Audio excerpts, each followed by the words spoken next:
Baik Bapak dan Ibu hadirin sekalian, kita berikan tepuk tangan untuk Niken Salimri dan juga DJ Fejo. Baik Bapak dan Ibu dan seluruh tamu undangan yang berbahagia, saat lagi kita akan bersama-sama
Iwang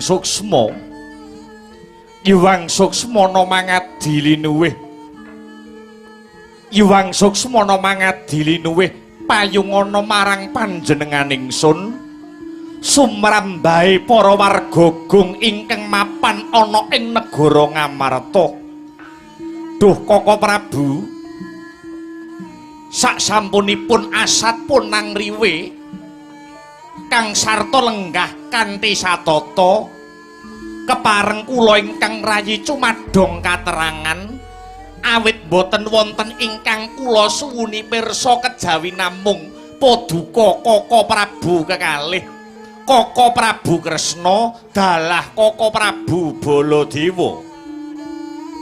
Perkawis menapa Yayi? Sumangga kula aturi paring dawuh. Prabu Kresna lan Pandhawa menika ibarate kreta jaran sakusire. Kreta jarane Pandhawa kusire Ratu Dwaramati ingkang kanthi mekaten menawi wonten ruwet renteng ingkang dipun sandang kalian kadang para Pandhawa sampun sakmajipipun kula nderek hangu dari reruwet hamadangaken pepeteng. Sumangga kula aturi ambabar pangandikan Yayi ingkang raka ing Mandura nedya ngangklungaken jangga nilingaken karna nengga rumentah sabda pangandikanipun Yayi Aji Puntadewa. Koko Prabu, saksampunipun para Pandhawa kasembadan mbabati Wanamarta satemah para Pandhawa kasembadan adeg praja ingkang winastan negari Ngamarta utawi negari Ngendraprasta. Kula kaliyan kadang para Pandhawa sanesipun anggadhahi niat anggadhahi karekat kepengin ngunjukaken rasa syukur dumateng Gusti ingkang murbeng dumadi. Inggih, lah lajeng liripun kados pundi Yayi? Duh Koko Prabu, Sabta Ari Kawuri kula nampi wangsit ingkang dumeling ing karna wangsit kala wau saking pukulun Bathara Indra. Inggih awit pukulun Bathara Indra ingkang yasa wujudipun bumi Wanamarta menika ingkang sakmangke sampun binangun dening para Pandhawa ngantos dados kraton ingkang endah lan edipeni. Pukulun Bathara Indra paring dawuh minangka tandha syukur binanguning negara Ngendraprasta menika para Pandhawa dipun keparengaken ngawontenaken adicara upacara syukur kanthi srana para Pandhawa kinen ngawontenaken upacara syukur ingkang sinebat sesaji Raja Suya. Duh Koko Prabu,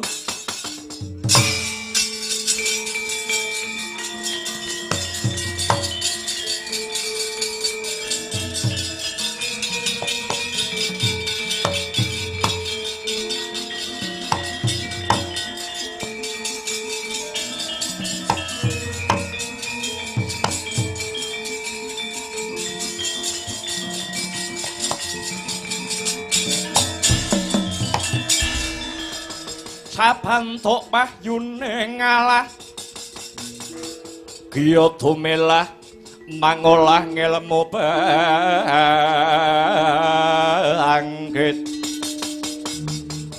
bangkit mikat oreh mangukut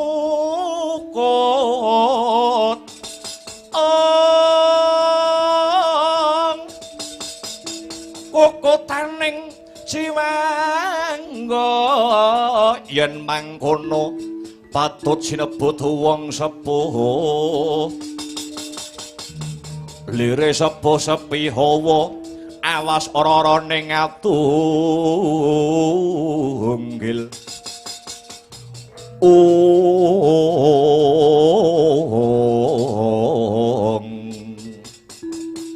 sesaji Raja Suya lakar kados mekaten dunjeng Koko Prabu.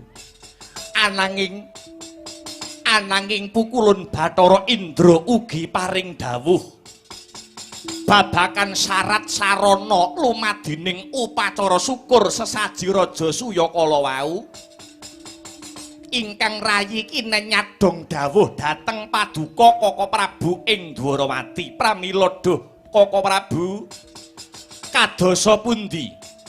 Kadosa pundi syarat sarana ingkang kedah tinempuh murih kasembadaning adicara sesaji Raja Suyakala wau ingkang rayi ing ngamarta kula pun Puntadewa arsa cumadong dawuh Dunjeng Kaka Prabu mekaten Yayi. Selaras kalian paduka Yayi Punta sak pendawane ingkang kepengin ngadani upacara syukur sesaji Raja Suyakala wau. Pranyata punika gegayuhan ingkang sae. Pranyata menika gegayuhan ingkang luhur. Lah ewadene syarat sarana kagem mujuti lumadining sesaji Raja Suyakala wau cacahipun wonten 3. Syarat 3 kala wau kedah dipun sembadani kalian Yayi Aji ing ngamarta dalasan para Pandhawa. Setunggal kedah dipun rawuhi Brahmana utawi pandhita cacah 7 ingkang gentur tapane manteng semedine cinaket kelawan dewane. Punika syarat ingkang angka setunggal. Lah dungkep syarat ingkang angka 2. Kedah dipun rawuhi ratu cacah 100 negari ingkang kanthi lila legawa gambira marwata suta minangkani undanganipun Yayi Prabu ing ngamarta ingkang mawi boten sarana kepeksa. Lah dungkap syarat ingkang pungkasan angka 3 Yayi kedah mawi tumbal utawi pangurbanan wujudipun Ratu Angkara Murka. Maknanipun Yayi Prabu Puntadewa dalasan Pandhawa kedah mejahi kudu mateni ratu ingkang dados sukertaning jagat. Waton syarat 3 kala wau saged dipun pinangkani.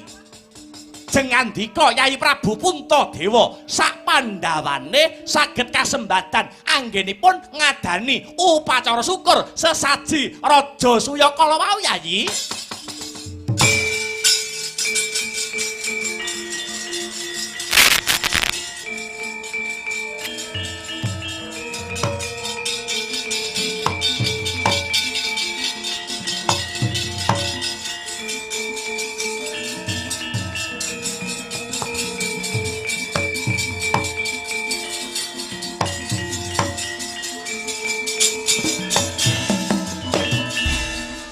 Untap utamaning katong denira karatating budaya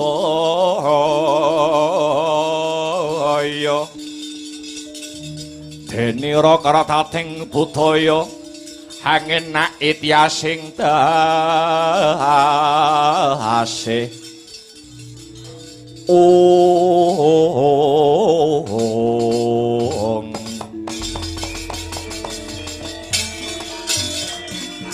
mangkyo tarajating praja kawuryan musunyarore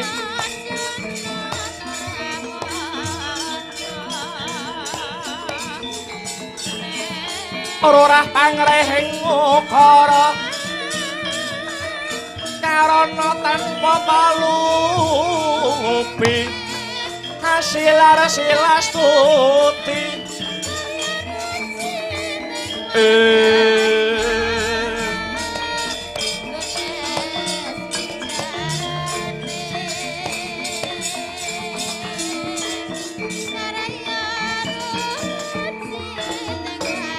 Kaka Prabu Ndwarawati, Kaka Prabu Sri Bathara Kresna wonten dawuh Yayi syarat angka 3 kala wau kedah mawi tumbal utawi pangurbanan wujudipun Ratu Angkara Murka lakar kasinggihan.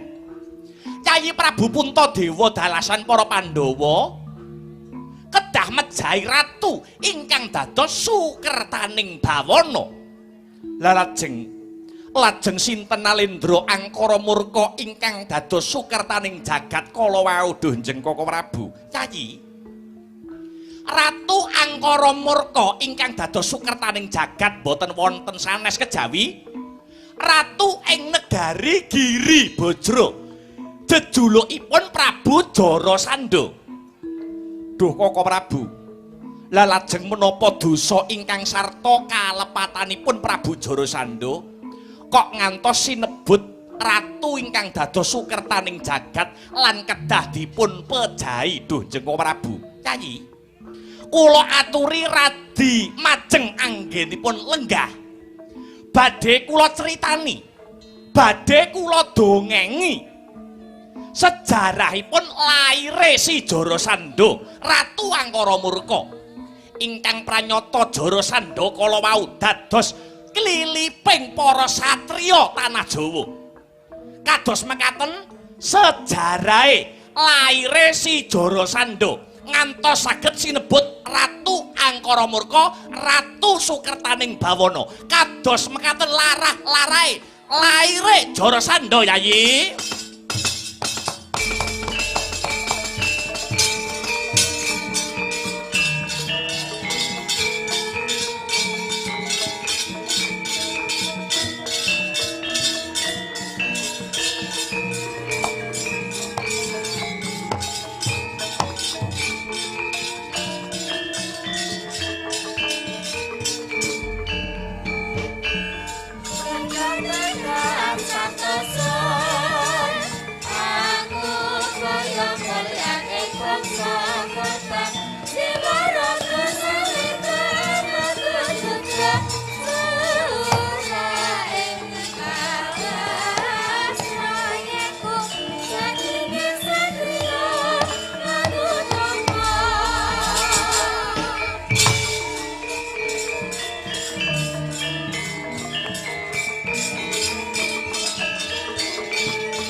katan ngawruhi kang tekane tanpa sangken.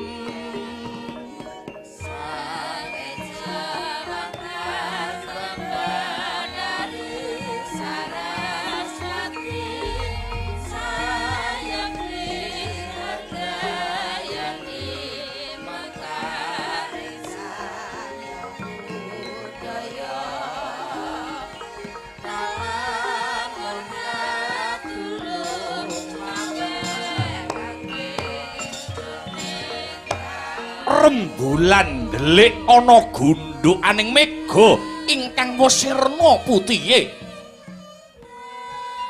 Katingal peteng dedet lelimengan madyaning Wanagung. Parandene ana titah ingkang manjing ana telenging wana. Mahas ing asamun semedi maladi hening. Hanenggih punika ta warnane Nalendra ing negara Magadha Sang Nata Prabu Bryudrata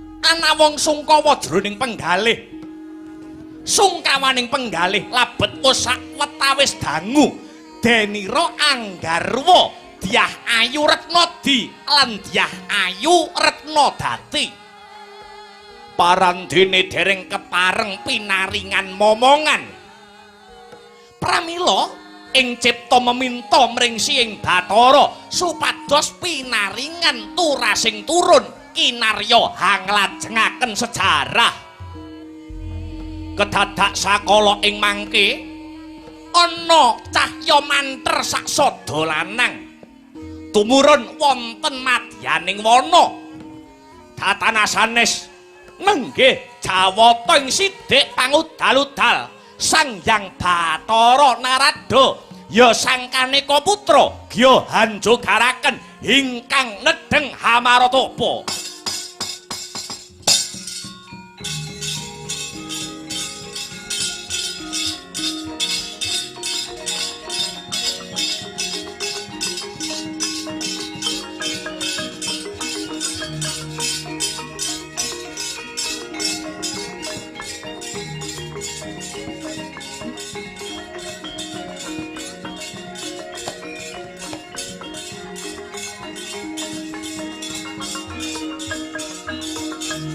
Bryudrata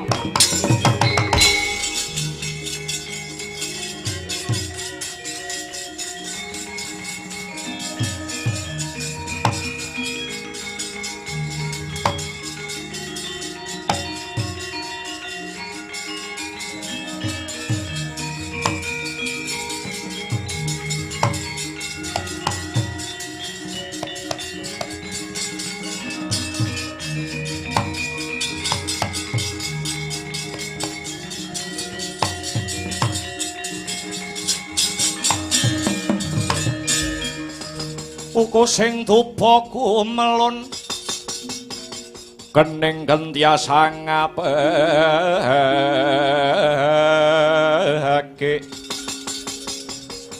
kawengku sagung jajahan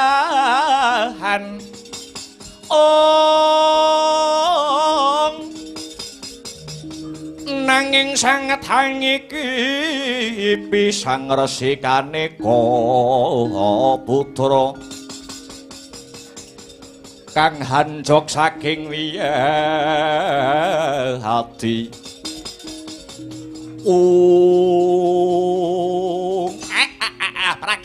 praginjang pak wong buk bolong kali codenge taniline aja kaget yo ngger kula ingkang tumedhak mring Madyapada merepeki ungganing Bryudrata kang nedheng tapa brata.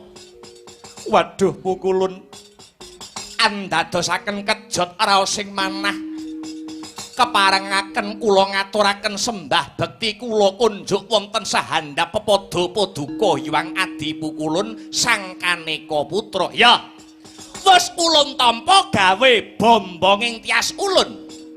Duh Pukulun mesti kemawon paduka Pukulun boten kekilapan anggen paduka merepeki dumateng jasad kula. Bryudrata ulun wis mangerteni apa ta sing dadi gembolaning rasane Bryudrata anggonmu nandhang susah awet wis sawetara suwe anggonmu bebrayan anggonmu omah-omah kelawan bojomu sakloron ya kuwi Retnadi dalah Retnadati ewadene engga seprene durung pinaringan momongan kuwi kang andadekake jeneng kita Bryudrata manjing sadroning alas anglakoni tarak brata. Nuwun inggih Duh Pukulun. Bryudrata wonten dawuh saka wantring tapa bratamu Hyang Pramesti Guru nuding marang panjenengan ulun supaya mrepeki marang jeneng kita kulup Bryudrata. Mangerti yo? Jeneng kita dina iki pinaringan wujute dedaharaning para dewa.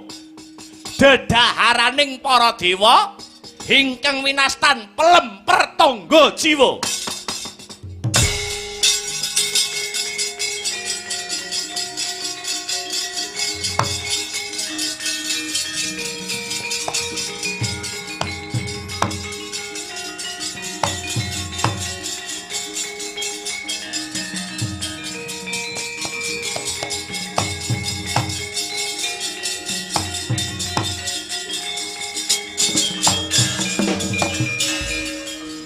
Samar pamoring suksma sinuksma ya winahya ing ngasepi sinimpen telenging kalbu pambukaning warana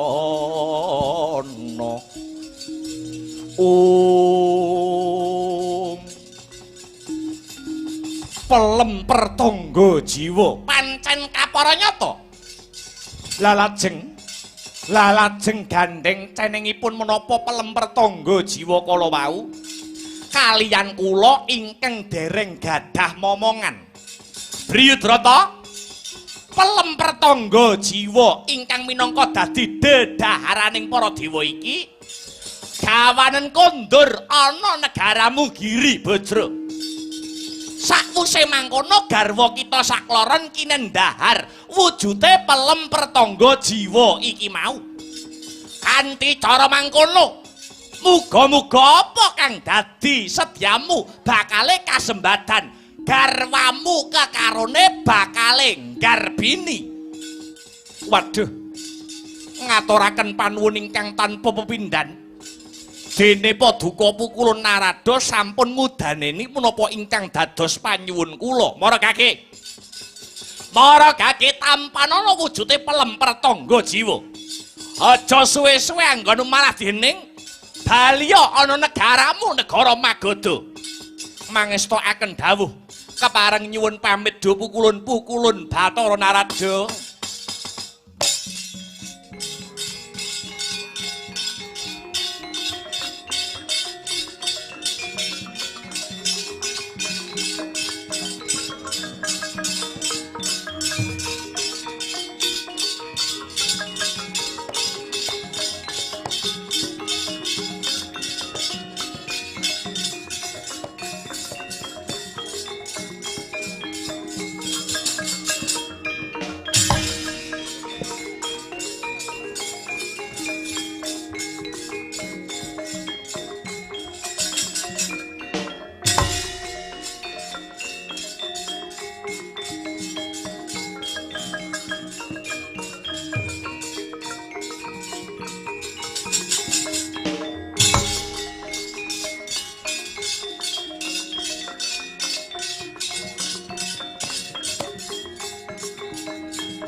Iku saknyatane Kunjang sareng hinangku Putra pengeluri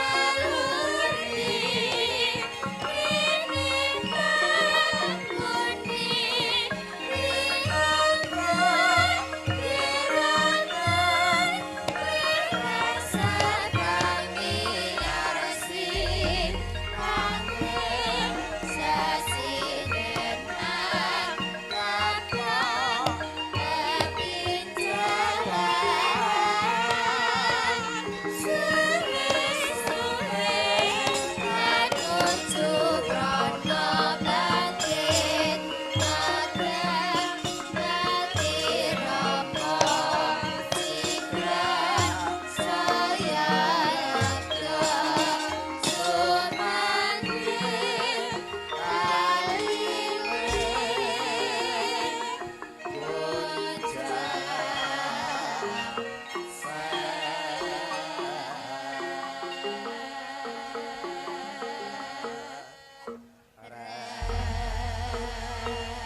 Hanjarah kang puspita harum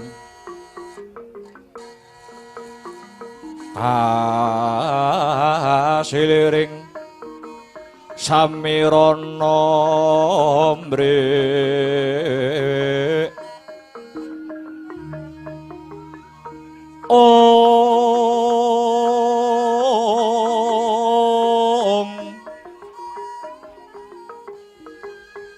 Sekar Gadung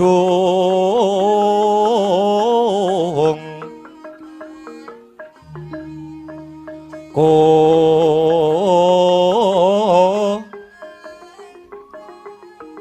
Ngas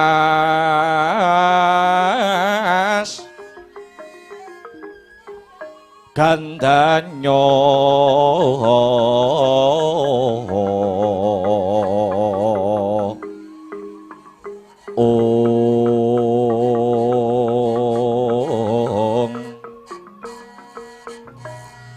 Maweh raras renaning driya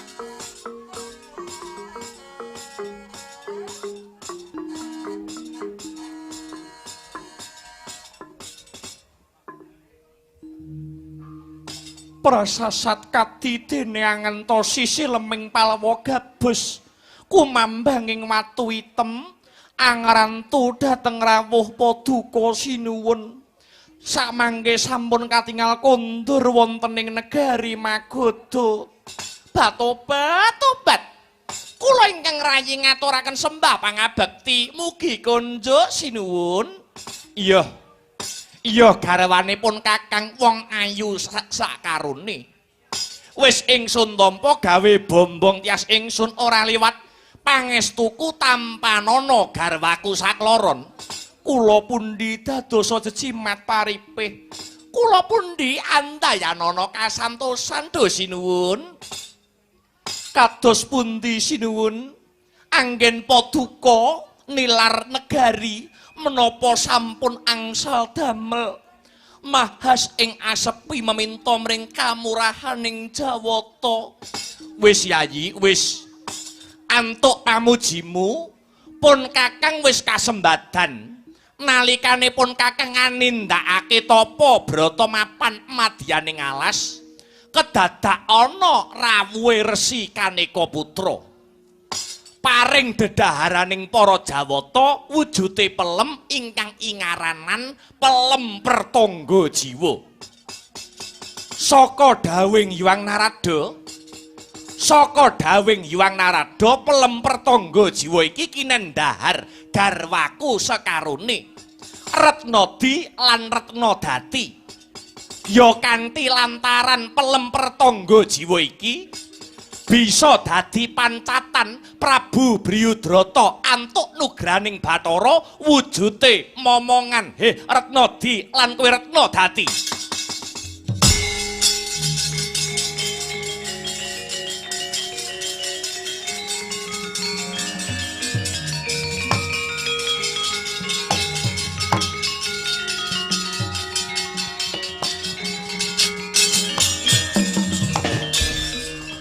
Tadya dara-dara miturut anut sumarah mring Gusti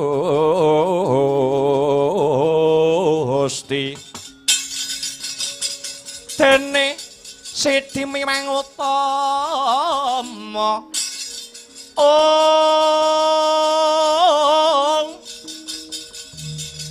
panindak ing praja adil bejo dadi bandara rinarapan mring pra abdi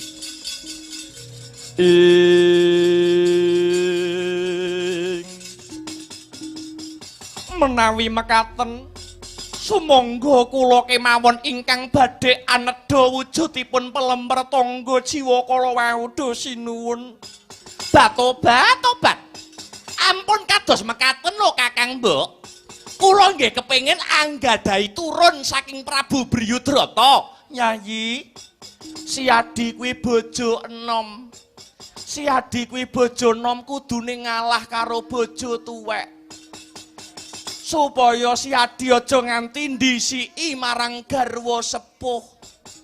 Kang wajib nampa kanugrahan mono garwa sing tinemu tuwa luwih dhisik ya Yayi. Ampun mekaten lho Kakang Mbok. Menawi mekaten naminipun menang-menangan. Punika tegesipun boten adil. Ora aku wae sing mangan wujude pelemper tangga jiwa. Aku kepengin duwe turun kula kemawon. Aku wae kowe sing enom ngalah wis mbok wek karo mbok nom aja do tukaran.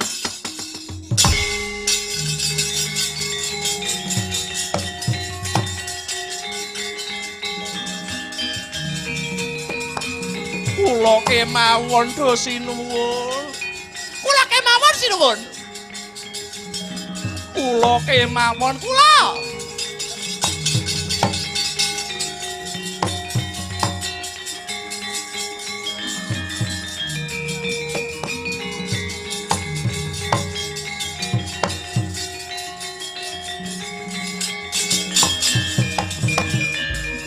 Abang biru lampune disko. Awak guru mikir bojo loro. Sing enom jaluk disayang, sing tuwa wegah ditinggal.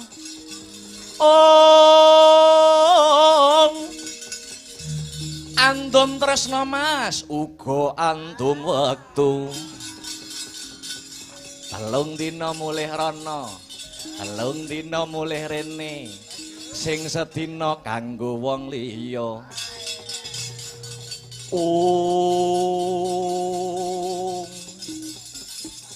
Apa ya ngene iki ya repote duwe bojo loro apa ya ngene iki. Wis. Aja padha rebutan, aja padha regejekan. Sayektine sliramu kabeh kuwi garwaku sing padha-padha ndak tresnani. Mula pelemper tangga jiwa iki prayoga paronen kanggo sliramu kekarone. Yen wis kok paro pelemawe nggaldaharen. Yen sliramu sekarone padha-padha ngarbinine. Tak kira iki mengko bakal luwih prayoga nini. Menawi mekaten do sinuwun kadereng raos kula tan bangkit pinambeng. Daya-daya badhe kula tedha wujudipun pelemper tangga jiwa. Tobat. Kula tauri maringaken wujudipun pelemper tangga jiwa kala wau do sinuwun nyoh mara gage tampanana wujude pelemper tangga jiwa iki nini.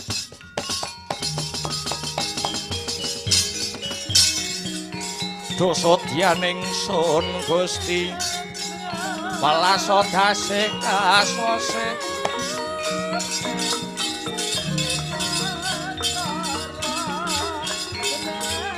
Maragya para asmara rangu-rangu gonang arang ya paringa usada.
ingkang cinarita pelem pertangga jiwa ingkang amung sajuga binelah dados kalih peleme sing lanang nggur siji dinggo rebutan bojo loro peleme sing lanang nggur siji dipangan bojo loro wis ora umum pokoke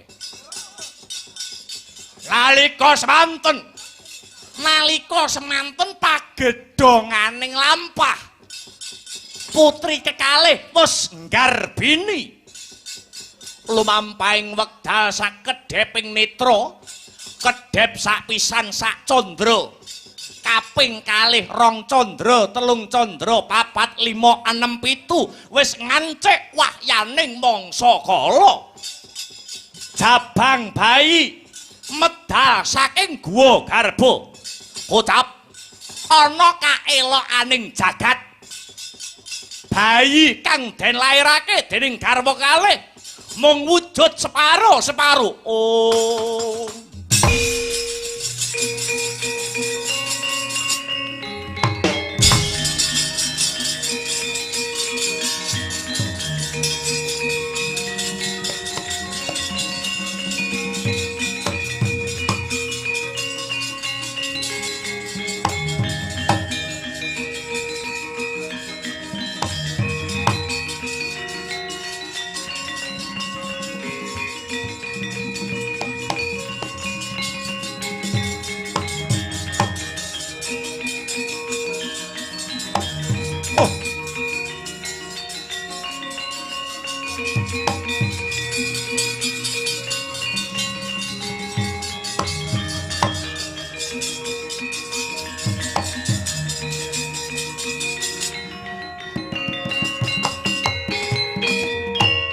sinuwun simat pepundhen kula donya prapting delahan ngaturaken sewu kalepatanipun ingkang rayi tadah wadana batobat sinuwun teka kadah kados mekaten lelampahanipun kenging menapa lairipun jabang bayi boten jamakipun manungsa limrah wujudipun namung sepale-sepale sinuwun oh dewa kula nyuwun pangayoman teka kedah kados mekaten lelampahan ingkang kedah kula sandang lelakon iki mesti bakal jejereng wirang marang asmane Prabu Briyudrata ing atase aku iki Nalendragung Binetara ning nyatane panjenenganing sun duwe putra wae kok wujute mung separo oh yayi yen to nganti laire putraku iki kawanguran dening kawula akeh kawanguran dening para kawula ing negara Magadha ora wuru ngomong bakal ngorek-orek pasuryane wong tuwa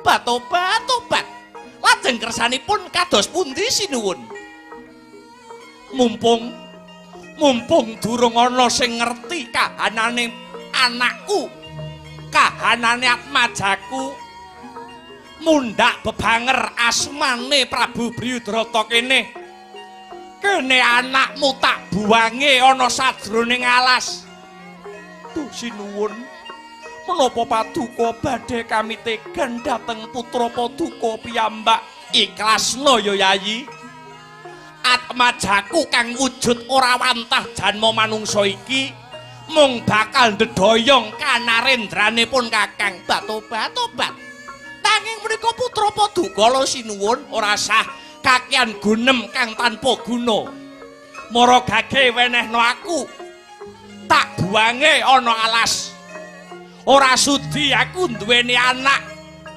kang kahanane kaya mangkono tak buang ana tengah alas supaya tetep arum sing dadi asmane Ratu Magadha yayi Arum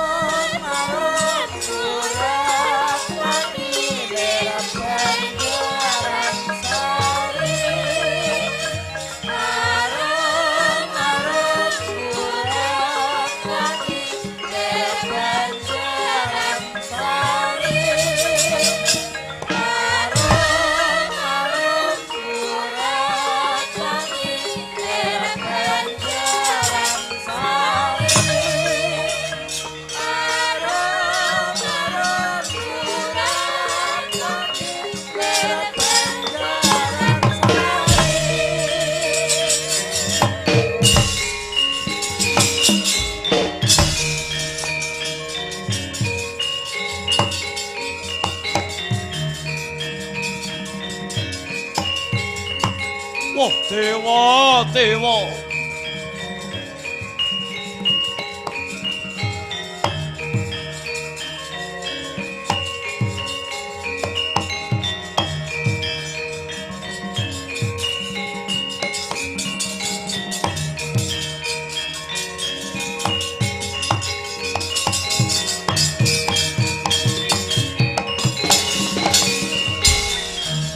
Rabanya Surya sumirat ing samudra miyang Wanadri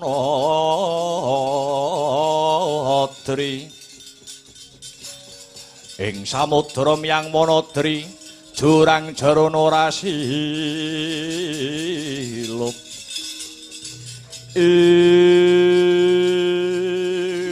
anakku senadyan kowe ora wujud manungsa lumrah nanging sejatine atiku banget ora negakake kowe mapan ana ing tengahing alas nanging iki mujudake siji-sijining cara supaya ora kawanguran dening kawula sak negara Magadha ya yen pancen iki mengko kowe dikodratake uripa nanging aja nganti ngerti marang wong tuamu mundhak ngorek-orek marang pasuryane wong tuwa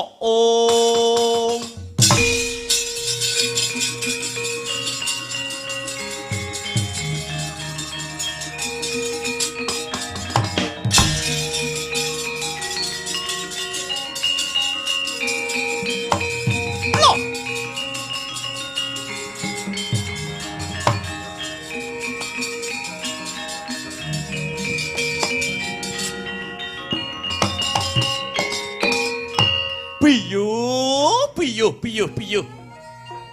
Ya jagat Dewa Bathara, ya jagat Pangestungkara.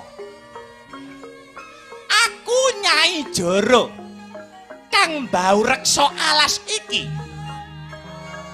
Wiwit mau aku mambu ana wujuding getih, tak kira getih menjangan kang mati ditubruk macan. Lah kok dadi iki ana wujuding bayi. Bayi iki dibuang ana tengahing alas. Kamangka bayi iki wujude mung separo-separo. Biyu manungsa. Kok tega banget kowe buang karo bayimu? Kok kowe tega banget buang karo anakmu ora sumbut karo gawemu? Yo manungsa. Bareng bayi wis lair. Bayi ora salah, bayi ora luput. Kok buang sanggon-nggon? Ya, bayi iki bakal tak reksa.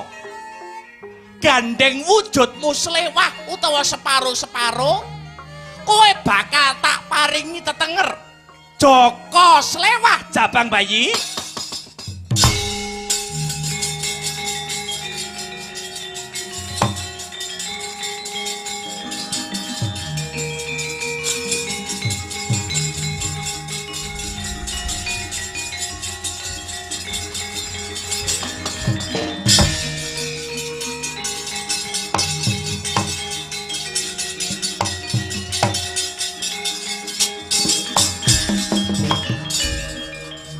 Joko slewah sing dadi tetengermu. Aku Nyai Jara ingkang bakal ngrumat kowe. Kowe uga bakal tak paringi tambahan jeneng ya kuwi Jara Sanda. Amarga ngempek eom saka jenengku ya kuwi Nyai Jara. Senadyan wujudmu ora lumrah, nanging aku ngerti karepmu cah bagus. Lambemu wiwit mau jer klomat klamet merga kowe wiwit lair ora nyecep susune ibumu. Yo aku arep nyusoni kok ya wis ora metu. Sepurane ya cah bagus, sepurane ya nang bocah sikit bocah jentara.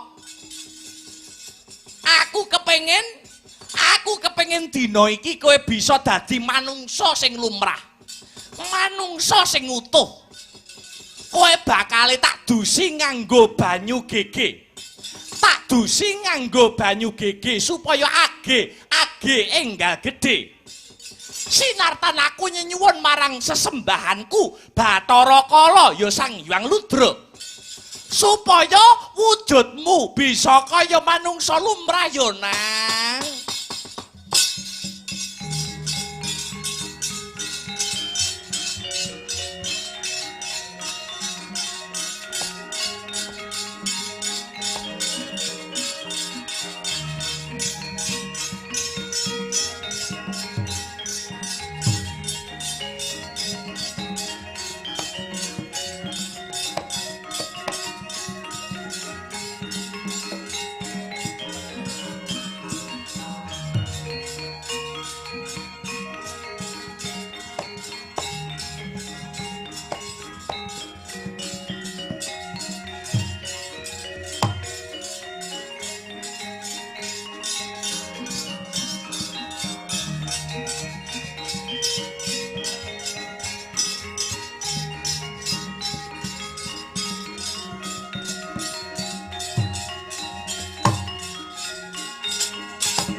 Banyu keke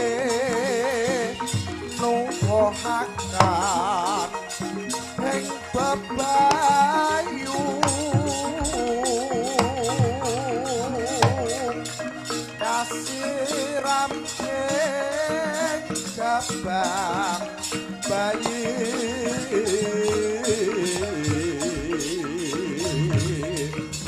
apresepsi lan kalaku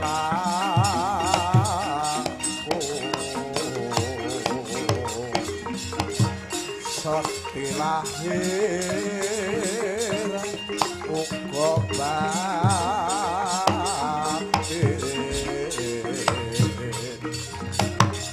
kancare sang jara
Wih, lah kalah. Ya.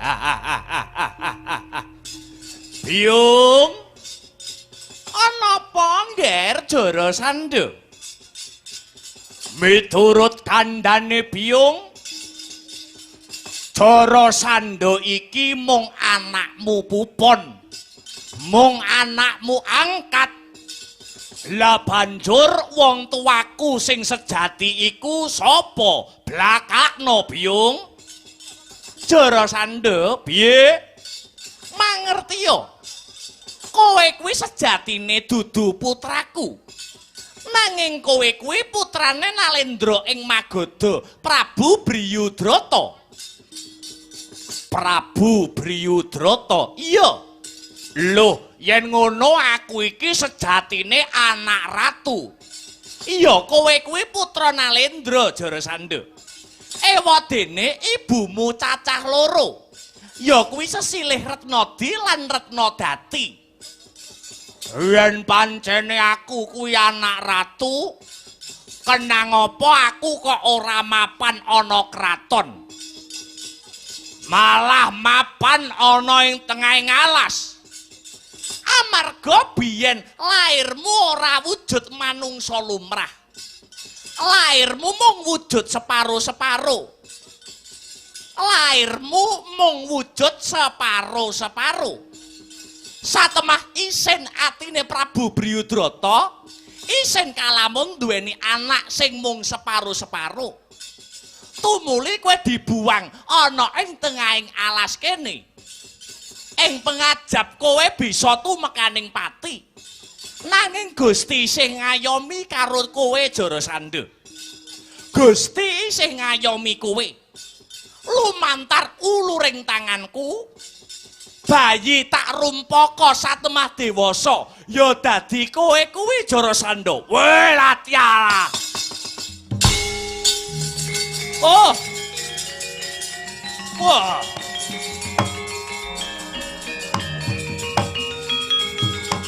Wah.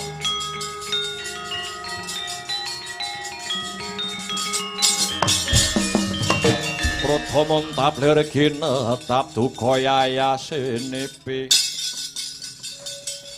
Jajabang mawinga-winga wengis. Ing biangsat elek. Ora pantes urip sing jenenge Briyudrata. Ing atase manungsa nanging babar pisan ora duweni rasa kamanungsan. Mentala marang nasibing anak. Lakon tak poteng-poteng biatange setan alas. Jara Sandha, piye Biung? Kowe tak jarwani. Yen kowe dina iki arep males, kowe arep mateni Briyudrata bapakmu sing sejati. Yo. Briyudrata tak pateni dina iki. Aku ora trima. Ing atase aku kuwi sejatine anake nanging lah kok malah dibuang ana tengahing alas. Iya. Yen pancen kowe arep mateni bapakmu kang sejati ya ki Briyudrata patenana. Kalamun bapakmu wis mati, kowe dadi ratu, dadi Nalendra ana ing negarane bapakmu ya kuwi negara Magadha.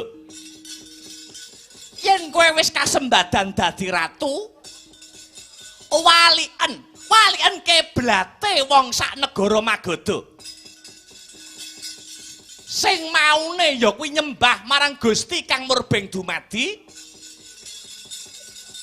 dadi nyembah marang Bathara Kala ya Sang Hyang Ludra sing dadi sesembahanku sesembahane Nyai Joro. Ngono Biyung, ya pancen kaya mangkono. Lamun kowe wis dadi ratu, mapan ana ing negara Magadha. Lan kowe wis bisa ya kuwi nyembah marang Bathara Kala sak para kawulamu kabeh. Kowe enggalo ngenekake wujute upacara syukur kang sinebut sesaji ludra. Sesaji ludra. Iya. Ya kuwi kanthi tumbal.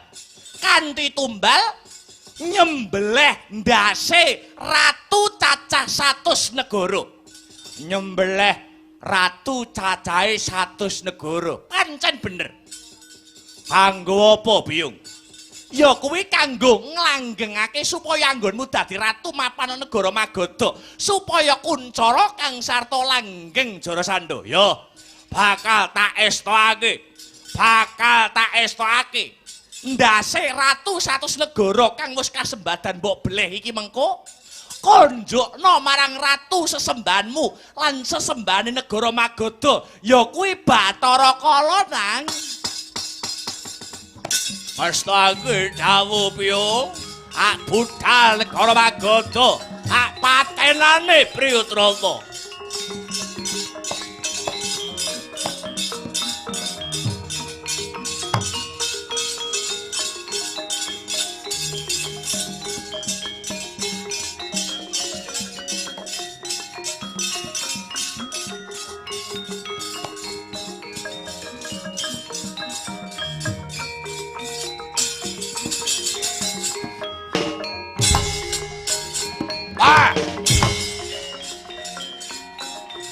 Biar kowe Priyodrata.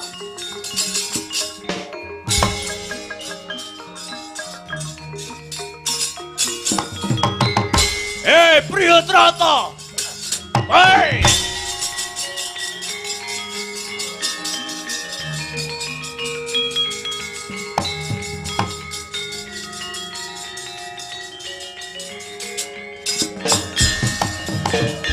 Ngendhek sing dadi lakuku sapa kowe? Aku Warangka pepatih ana negara Magadha. Jenengku Patih Reksa Praja. Patih Reksa Praja, pancen bener.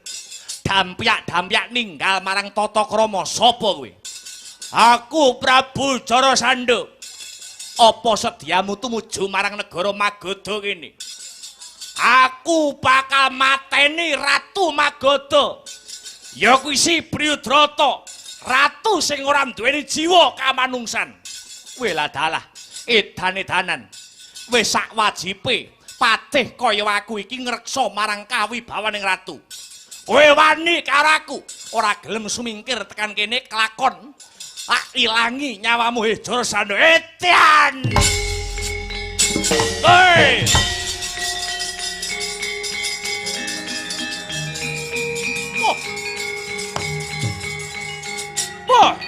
Ayo, Antomo, hei!